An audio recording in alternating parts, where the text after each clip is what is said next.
Mitch, I know we are looking for a working title, but we cannot name the podcast The Business of Theater, Heart, Hustle, Survival. The reason we can't? Because Heart, Hustle, Survival is the title of a report that just came out from TCG about the realities of making a living and a life in the theater. And it's an amazing report. It's a survey. I mean, so you always have to take that grain of salt based on who are the people that responded. But first of all, Theater Communication Group, TCG. They represent all the regional theaters and many nonprofit theaters in New York. Mm-hmm. Some of them very small and some of them very powerful and rich. So it's a wide range of theaters. Yeah. And do we have a link in the show notes for that? But we'll unpack it a little bit more once we get into the episode. This is The Business of Theater, a working title. You are Darnell Radford. I'm Mitch Weiss. And I'm let's messing get down this to up. business. No, that's fine. So we'll get down to business now. Okay, so some key takeaways from this survey, this report, which you will see, is that I'll just read from the press release that 73.3% of respondents have considered or already left the theater field due to financial constraints. No surprise there, is it? Yeah, and then we just think about it, how it's TCG, Theater Communications Group. It's likely that larger companies were in a better position to contribute to this, but it's hard to tell. We just know that in this percentage, this is what their findings have. And, you know, if you are in theater, I'm sure you've had a conversation with someone who is, doing everything they can to make ends meet. And the financial struggles in the arts are nothing new. And, many of our artists, particularly theater artists, at some point can speak to the struggle of making ends meet, also while, pursuing the craft that they love so much. And again, this is not statistical, but just from many people I know, when the time comes in one's life that you're thinking of having a spouse and a family, whether male or female, then and if you haven't been working steadily, it comes down to, I had fun. I like being part of the community, but I need to get a profession. Yeah. I think, 73% is very large. If someone had told me 50%, I'd believe that in a heartbeat. But 73%, it says a lot to those of us who have longevity, who have just decided that somehow, instead of, I guess, you wait on tables, you work for a producer as an assistant, you become an usher, you sell candy at the back of the theater, you work for your uncle's pharmacy on the summer months when you're not working. You do whatever you have to do to say, I am still in the theater. Yeah. But 73% are saying they've either left or are considering. The considerer I get. But if they've left already, that means they had family needs and they had to make a living. Yeah. And it's sad too, because while you do understand that, like during the pandemic, there were many theater artists who ended up getting their real estate licenses and started pursuing that kind of work. Now, it does kind of make sense. You are putting on a show, you're sort of presenting yourself in a way to sell this house. And I think there are theatrical skills that could carry. And there's a lot of artists that I know who are real estate agents, either in, there's a lot more flexibility in that, I think, too, which allows some of the people that I know that are still active in the community while having a role like that. But yeah, sometimes the changes in our business make you make choices where you leave the primary areas where our business thrives. If you live in the suburbs where it is not, there may not be a theater near you, you do have to unfortunately let go of this commitment to theater if it's not even realistic for you to get from where you currently live now to a theater that you would work with. And another thing that occurred to me, I know of two people who were working all the time, one a stage manager, one an actor, but their parents got ill and they had to go home wherever that was. I think one was in Indiana, the other was in New York. And they literally have to take care of them. So they can't work because theater doesn't allow part-time work. And that's not a new thought either. I know quite a few people who had to, put this on hold to be there for their families. Right. Absolutely. Yeah. So we could talk forever about those financial constraints because we all feel it and it's all very relevant. But I'll go into one of the other talking points. Hustle work shows the least amount of fluctuation between theater work and non-theater work, with a median percentage of 25% and 20% for each category, respectively, on median for respondents. That sounds like gobbledygook, doesn't it? Translate. I thought the translation was maybe I'm talking about this. 26.5% of respondents believe they have usually or always been paid an equitable wage over the last 5 years. So they did the survey about post-pandemic, so we did not use the pandemic as an excuse, although it did affect everything, even post-pandemic. So I think on the hustle work, you have to find work that doesn't drive you crazy, but can bring you enough income that you can make up for the fact that theater, even when you get the job, doesn't pay well. Yeah. Unless you are, and it's a handful. It's always nice to see a working Broadway actor or a theater actor who has a TV show on Netflix, and that lets them save the money so that they can afford to work on Broadway or off Broadway. Union wages do not cover a decent rent in New York City, right? So you have to find other work. It has to be part of your concept. But I think the line was, which I think I heard you say, the income generating work aligns with their personal values, meaning they don't go working at the sanitation department if they hate picking up garbage. They find work that they can tolerate that sometimes gobbles up their career because that's the thing making money. Yeah. Right? That's very true, and I can speak to that as well. I've always said that I've had sort of parallel career paths where I'm sometimes pursuing the IT path, the information technology path, and then other times I'm pursuing the theater path. And the two, at least for me, have supported each other. The things I learn in IT, I can definitely bring over to the theater world in terms of like efficiency and optimization and keeping things running smoothly. And so that's been really helpful, but it's not always the case for everyone who is seeing some other opportunity. Traditionally and kind of stereotypically, for a theater artist who is an actor, may be looking for a job that has more flexibility. And it has traditionally been frontline services, hosting. Catering's a big thing because you can turn down a job if you have an important audition. And you can also leave the entire industry of catering if you get a job in the theater and then come back to it because your boss will remember you knew how to work it. They always need help. Exactly. And of course that has been a storyline in many of plays. Yeah. But I'm fascinated that it's 26% that who believe that they've never been paid a decent wage. Yeah. And honestly, I think if they dug deeper, it's the opposite.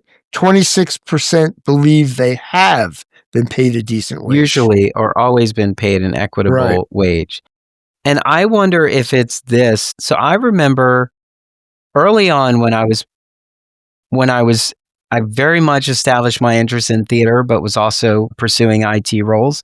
I was talking to an IT person who was saying that, when you work for a nonprofit, you have to accept that you're going to make less than a for-profit job would pay you to do the same thing. And sometimes that is kind of a mindset. It's also very similar if you work for the city government. The city government doesn't pay as much as this role might be in the private sector. Conceptually, and I don't know that this is true because I've battled this my whole life, that the jobs that are going to pay you the good bucks are the ones that the people I know complain about the most. So, I'd Yeah. like to believe that you get a factory job and you hate it because it's, just you don't get to use your brain, or you work at Amazon packing boxes or something, but that they pay better than theater. The other way to look at it is lawyers. Lawyers make a lot of money, but the lawyers that I work with that have something to do with entertainment law, you can feel the stress in their bones and the way they talk to you. When you get them to laugh, it's like they almost don't want to leave your phone call because they're having a moment. And yet I know they're charging me by that moment that I made them laugh. Right? And that's a problem. So I want to get off the phone. Mhm. And of course, in the industry, we don't get paid by the hour. We Yeah. just work day and night. We think about it when we sleep. We think about it over breakfast. We don't take lunch, even though we're allowed to get lunch, right? That's the It's difference.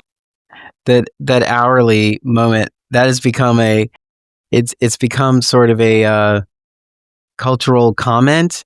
If you are someone who takes too long, if you're taking too long at some task, the question is, what are you, hourly? Yeah. Like, you're just Yeah. trying to drag this out so you can get your hours worth. Yeah, it is interesting how some of this is saying, like, the way I read the hustle work statement, it sounded so convoluted, but they're basically saying, like, the hustle work between either theater work as your hustle job versus non-theater work as your hustle job, there isn't too much of a difference in it, is what they're saying. And so Between that's you sort of and me, interesting. it would be nice if they worded it that way. I know, The- yeah. I I don't had get why people use this legalese crap. It just doesn't work. I had to read it again to make sense. I'm like, I know they read this back. It has to make sense. Maybe my cadence wasn't there.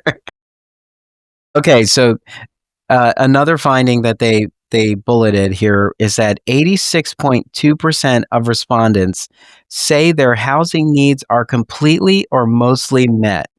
That doesn't make any This, sense to me, even though well, I get, they're saying even with the stats of this report, these people are reporting, a higher percentage of the people who responded are reporting that they are mostly meeting their housing needs. And I wonder if you drill down deeper, you start to find out that there are roommates, that there yeah. are, perhaps you got married and now you're sharing expenses, or you just settled for less Well, and said, I would I'm making it work. question whether the respondents to this survey are people who are older, since they were already talking about that they've considered leaving the business. Hmm. That's not someone who's 23, right? And the Yeah, 23, 27-year-olds are still looking for, where do I live? How many roommates do I have? How can I pay my rent? And I wonder if they answered this survey. Again, that's part of the problem with these things. They don't start with, hey, 48% of these people were over the age of 72. Give us a little clue of who was answering this. You're right?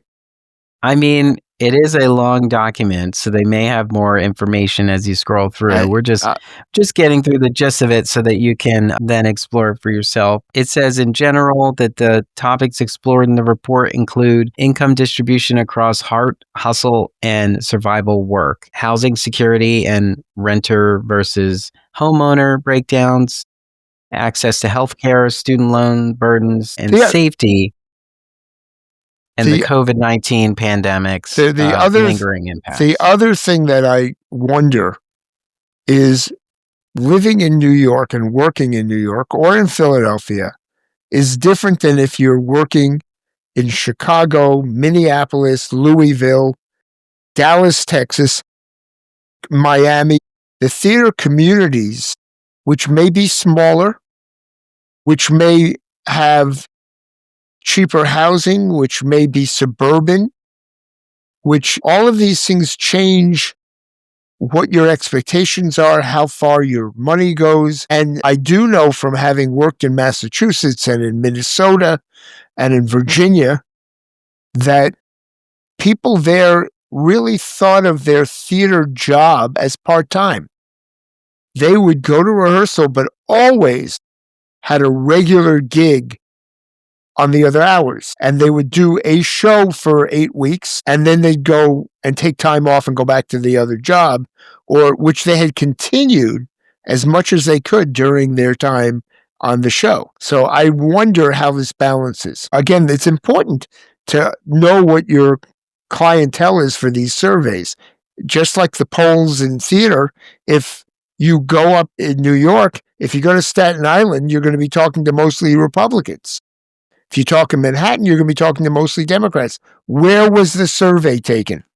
Right? So it says, grounded in responses from 188 theater workers, the majority of whom are based in New York City. This Okay. report reflects Interesting. the lived experiences of artists in one of the most vital yet challenging arts ecosystems in the country. Yeah. All right. That's interesting. So I was going to say, now that this report is out there and it's food for thought, because if it's mainly comprised of New York workers, it's just like anything else that comes out of New York. You sort of look at it and say, how does this scale down to my region, and what can I take from this as well? I would say, now that we know this data, what should change in arts organizations, because arts organizations continue to chase funds for various programming, but it seems like this part of it isn't part of the changing, isn't the growth that's happening. It's like, let's build another wing instead of adequately compensating our staff, because of various funds. Nobody's supporting operating. So unless the staff that you hire is tied to your programming, there isn't much room to offer them more than you've already had. And what goes along with that I find most interesting is that if you do find donors, forget the grant programs for a moment or the foundations, if you find donors that give you money, I've spoken to some who say, will this money filter down to the workers? Or is it going to be spent on a bigger set? Are they going to pay more for the costumes on the next 2 shows? How do I know where my money's going? Colleges, by the way, have the same problem. They have the category, give your donation in the places where they're most needed. Or you can give them just directly to scholarships. Or you can give you have those options. Theater doesn't really provide that. It doesn't say you can help people make a living with the organization. They just give you some money, and then it's how the artistic director and the other lead people decide to use it, right? Yeah. I think it's interesting because it's not the audience's responsibility to adequately compensate the actors, the artists in the production. And so I think if they were to say, do you know a $100, like I know sometimes there is a breakdown. Do you know $100 covers an actor's rehearsal process for, I don't know, whatever the time frame is? And that's something to just know, but it's really not the position of a don't, of a patron to be paying your salaries. You're 100% right. So then the question becomes, we've had this discussion. We've talked to people who are writing books about this discussion. What are the leaders in theater doing with their money? One of the problems, as we know on Broadway, sets and costumes and lights and props cost a fortune, not just because they're expensive, but because there's so many of them and they are competing with Disney. The idea is we need a spectacular show. People need to walk out of here singing the costumes because that's what people want. They want to be an extravaganza. What regional theaters used to do is they used to help foster new works and let new writers come in and say, well, we can't afford to spend a ton of money on this because we don't know if it's going to work. But let's have as many new works as we can. Let's work with as many artists as we can. Let's spend the money there. And of course, I'm very proud that the farm that I run, that we spend almost nothing on sets and costumes and props, yet we have some. But we concentrate on the playwright, the play, and the actors, and the people working on the show. But again, that would be an argument for an artistic or managing director to make to their donors to say, we need more money because we want to give you the sets, but we also want to pay our people. So when I told you that we need, our budget this year is $1 million, what I really should tell you, our budget this year is $1.5 million, because realistically our budget, and we may not make $1.5 million, but we've got to do right by the people working here and right by you, the audience. And this is what it costs to do what we want to do.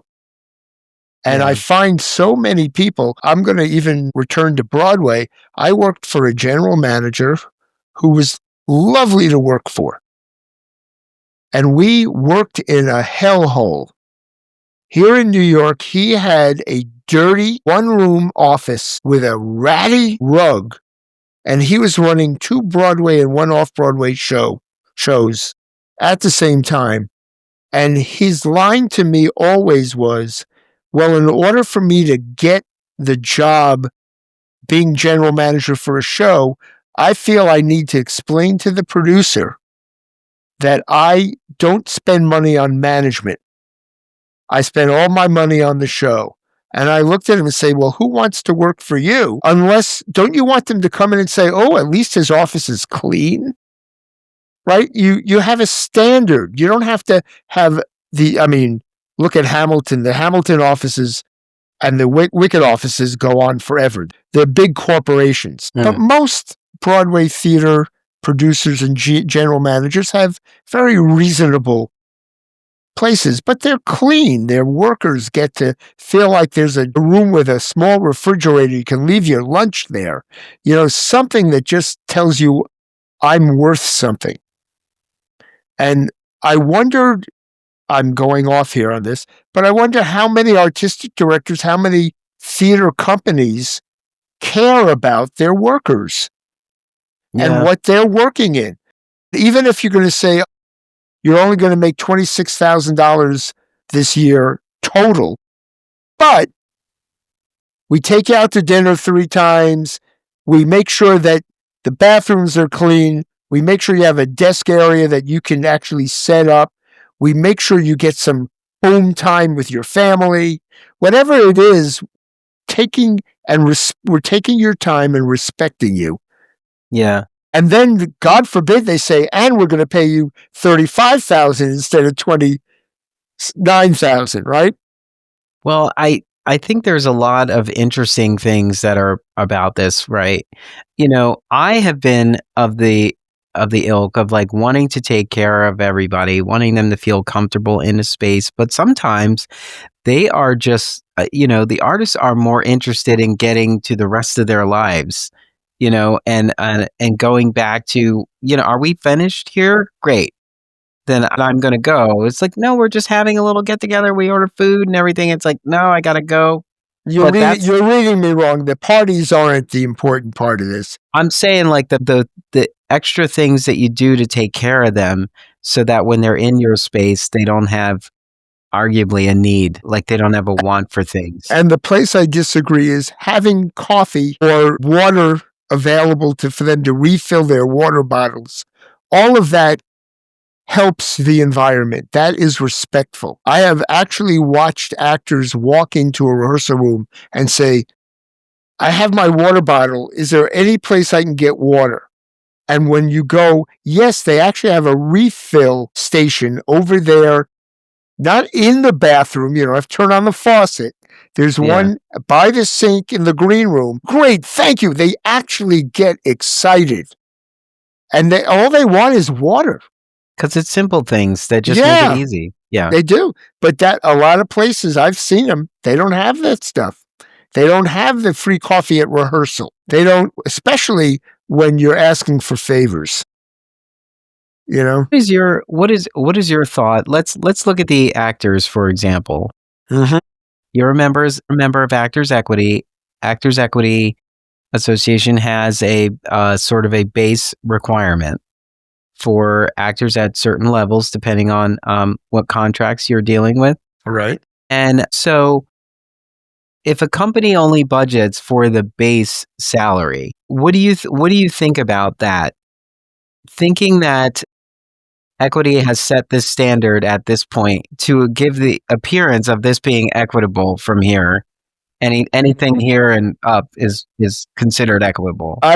Being a union member, not of equity, but a union member, we have always, from when I was first studying to get into my union, we were always taught union rule books and rates are only the minimum. You always can ask for more. That in mind, as a producer, I look at, I may not be able to afford to offer you any more than minimum, or at least I don't think I want to, but I will budget in there. You know what? Just happened to be, we walked out and we passed a deli and I got myself a coffee. I'm going to buy you one. It's a whopping $2. And that, though, can be out of my personal pocket, or I can just expect there are niceties that you do for people. One very small example, when I was managing a chorus line, and Donna McKechnie was still the star of a chorus line, Tony winner for the show, I was given a $10 a week discretionary fund. Now, come on, $10. This is back in the 1980s, okay? It's a long time ago. So maybe now that would have been $40 a week, meaning I did not have to turn in a receipt. I did not have to explain who I was spending it on. But what I used it for is when Donna had a birthday, I went out, I bought roses, and I had it on her dressing room table. And I signed the producer's name to it. I had no one to ask. There's no budget for gifts. People have birthdays. There was no budget for that. It's a Broadway show. You pay people what the union tells you to pay them. But you have to have these small things where you're saying, I'm thinking about you as a total human, not just someone I hired at union rates. And that's all I'm thinking at this point. Yeah. And I'm not saying that to point at a specific organization. I'm just saying, because I think there are times where I'm saying I know that money is tight, right? But you've had to have heard from your own staff that they don't feel adequately compensated. And there has to be someone on your team that is reminding you or in promotion of increasing elements of the budget every year as a practice. This is somewhat standard. You should always solve for the cost of living. You should always raise your budget to meet all of those things. And sometimes you work at an organization where things have stayed put. Like most people who are in nonprofits right now can probably say that they may not have received any kind of increase since before the pandemic, because the pandemic was a shock for everyone. They weren't sure if they were getting PPE loans and made decisions before they got those loans. And then when they got those loans, said, well, we already made those decisions. And so perhaps we don't need to go back on our plan when we've already laid a plan. Right. And then there were many organizations who became reliant on that additional funding that was coming through for pandemic and shuttered venues and all that good stuff. And now they don't have a way forward without that funding. And that's why you can't, the word is we take care of ourselves because we can't count on anybody. Right? But along with that, if we're the leader of our organization, we take care of other people as well. That's part of the job. Now, sometimes you can't. I mean, bank accounts run out of money, right? Budgets tell you what you don't have. But the goal should always be in your mind, I'm trying to make things better. My argument has been, as being a member of Art New York and the Alliance of Resident Theaters, and which used to be the Off Broadway Alliance. So these are very small theaters. My argument is that if you exist for 5 years and you haven't been able to raise your budget, you haven't accomplished anything significant for your own mission, it's time to just go away and start over. Because growth is what theater ought to be about. Your entire mission can be one show. That's fine.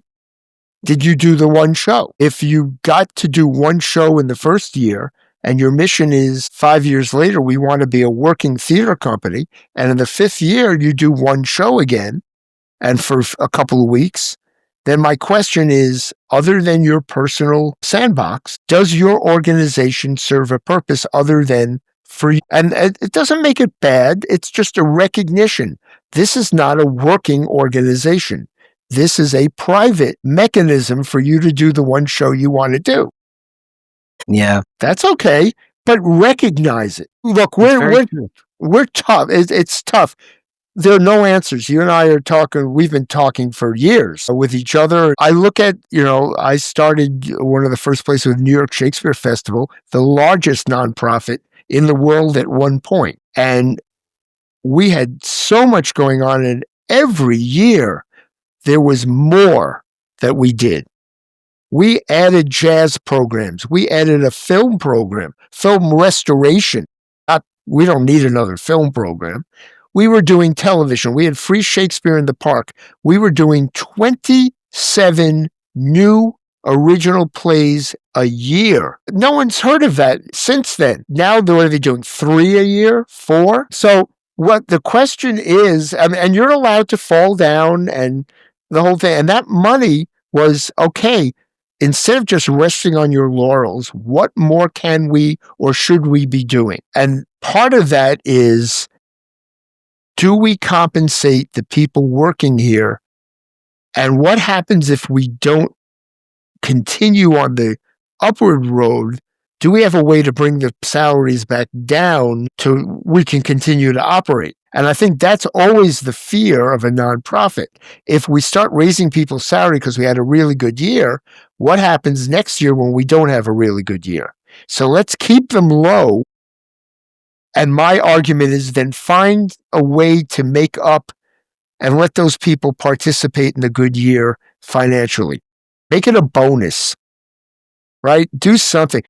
You were talking about salaries. I just have to share this.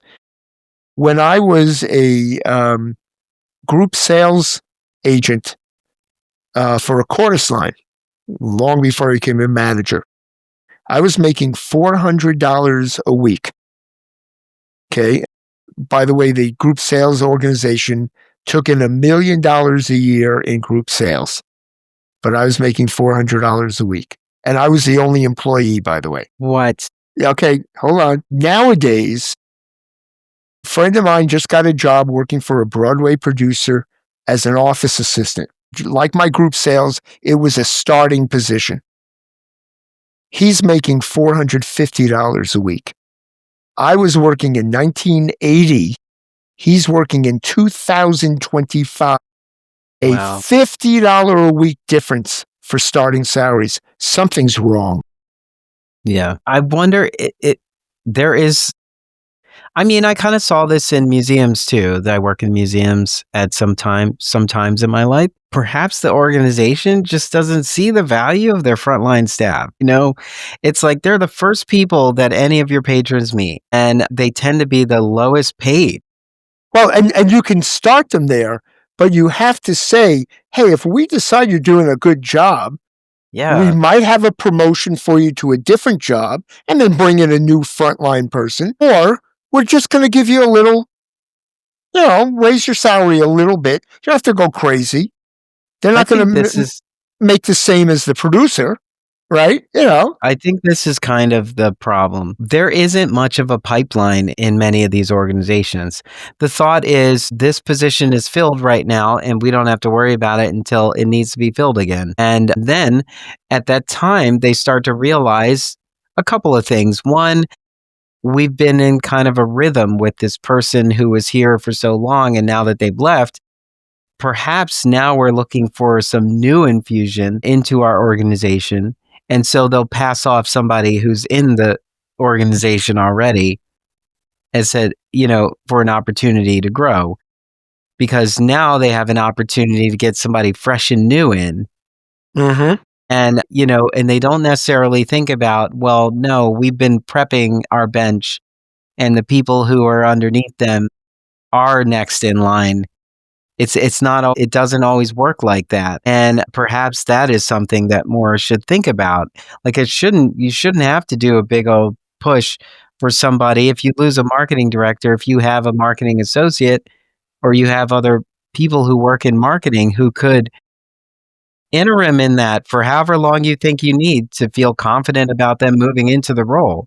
Well, But like if you put somebody else in there, they're going to have their mindset of people that they would like to bring into the organization. You might not have any opportunity to and grow. you use the key phrase, bring into the organization. And that's where the mindset, I think, is wrong and has been since I've been around. I do know, and I'm proud of this, when I was in charge of hiring staff for a large theater, I was always looking for overqualified people. So if we needed somebody to come in as the assistant to the assistant in the press department, I wasn't looking for someone who was interested in being a press agent. And that's all it is. And you happen to be right out of college and you look cute and okay, come on in, I'll give you a job. The idea was, is this is somebody that this organization can both train, foster, mentor, and want to be part of the family, of the tribe, of the community? Do I see that in this person? So that if all of a sudden somebody goes to the hospital, I can say, can you do their job too? Because you already know how the organization works. You already know the other people here. Now let's see what you can do and just do the best you can, understanding it's new. But let's move you up. Let's start to combine things. Then maybe, again, on the leaders of the organization, they say, I don't know, we've kind of been stagnant. Maybe we need to change how the marketing office works with the advertising placement and switch things around. And maybe we take the press person and we say, we'd like you to be an assistant general manager. Now, it's not I'm switching you over to group sales or giving you a lower position, but you know how we think. Why don't you come in and do this other stuff? Yeah. Doesn't work with everybody. I mean, certainly you want a great press agent who's a great press agent, but they can train people. Well, this is also how an organization ends up with a few unicorns because they have unique interests in these parts of the business. They end up being quite valuable to the organization. So it also allows the organization to sort of lose sight of the structure that it actually needs. If you have one person who, perhaps your marketing director is so savvy that they're doing some development work and they're also doing some, artistic work as well. And so you're thinking, maybe I don't need another artistic associate, or maybe I don't need a development associate because this person is there. So you remove those line items from your budget. And so now you don't even have the money to consider them Right. because you took them out of your budget, which I think ultimately what happens, like if somebody leaves an organization who's having a tough time might just think about, well, if I don't fill that position, that's a whole salary that, I don't have to worry about. And it might give my budget a little bit of a buffer. It is the But it's a yeah. problem of all theater budgets. We're working on a shoestring. The truth is, the best line in any budget is the contingency line.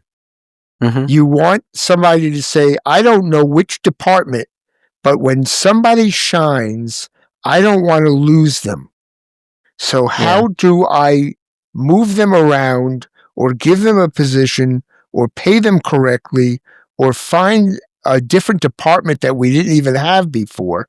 Because I discovered they're great at graphic design. And we never had graphic design, but for 6 months, let's see what they do with graphic design. I'd like to add them. You don't want to have your budget so tight that you have no flexibility based on the personalities of the people you Hmm. have working for you. Yeah. And if you can't seize the opportunity, in a timely manner, you'll potentially lose that person. Right. Yeah. Yeah. It is, yeah, it's always something to think about. Of course, on top of everything, you want to keep the lights on and keep the people that you do have on payroll paid. So I know it's not as easy as we're explaining it, but it's like this is I consider this to be an opportunity. If you see this in your budget, why do you have that? Because we don't want to miss the opportunity to elevate one of our team Right. members. Okay, wow, that makes sense. I can stand by that and support that. Yeah, I don't know, like, what are the responses when you tell someone who funds your organization that, so and so left your organization and you didn't fill that position again? It's like, I understand the money portion of it, but why did you have that position filled in the first place if you didn't value it? If it wasn't necessary to the If organization? it wasn't necessary. And if it was necessary and you're in a financial bind, you can Mhm. explain it that way. But Yeah, if you can't explain it that way, just, well, we're saving some money because we're tight, then I'm saying you're not running your organization right. correct. And And so and why it's the would I same. fund you? Right? Yeah. That doesn't make sense. If you can't afford a finance manager, perhaps you can afford a quarterly bookkeeper, Right. somebody who comes in a capacity to make sure that things are great. You just don't have full-time opportunity for them. And yeah, exactly. Like that's the thing. It's like you didn't lose all of the money when that person left. It's just you don't have to pay a full salary right now, but that doesn't mean that this line item isn't still in use. You Mm-hmm. still need to you still need some of the tasks that are done in there, and passing them on to people who were never in these roles to begin with is not only a slap in the face, especially if you're not thinking about how to increase their pay to take on this extra work. It is a lot of what I've experienced in It's terms of, like, we all I have to rally together. and I think it's incompetent. You don't do that to an organization. Forget the human involved in it. You just don't do that. Look, we theater organizations get caught in the bind, especially look what's happened with the government pulling funds. In England, it's even worse. They are cutting it out of their budget, and England was noted for their funding of the arts. And now they're just throwing it and saying, you're not getting anything. And there are theater companies closing. So we look at, okay, that's uniquely difficult. And my argument is, if you are in charge of an organization, you are either creative enough to change and pivot with the circumstances you are given, or you are going to fold. The idea of making people work harder for the same or less money without the competent help to support them is not a good reason to exist in the creative arts. I made a general statement. I'll stick by it. and that's the truth. Yeah. So, in our show notes, you can click the link to read the full report of Hard Hustle Survival. The report sheds light on realities of making a living and a life in the theater. It'd just be very useful. There's a couple other show notes in there, things that we just wanted you to be aware of that we weren't going to fully talk about. Tom Stoppard, master playwright, has died at the age of 88, but his playwriting career spanned over 6 decades, and there are many plays that you may know in his body of work, like Rosencrantz and Guildenstern Are Dead, for example. And so there's more information there in that note that we posted there. Also, there's an article about a homophobic slur that is very much alive and vibrant in theater, and you'll have to look at the notes to see what that is. But I thought those were interesting points to just bring to your attention. But that's the business of theater, a working title. I'm Darnell Radford, I'm Mitch Weiss. and we'll see you at the theater.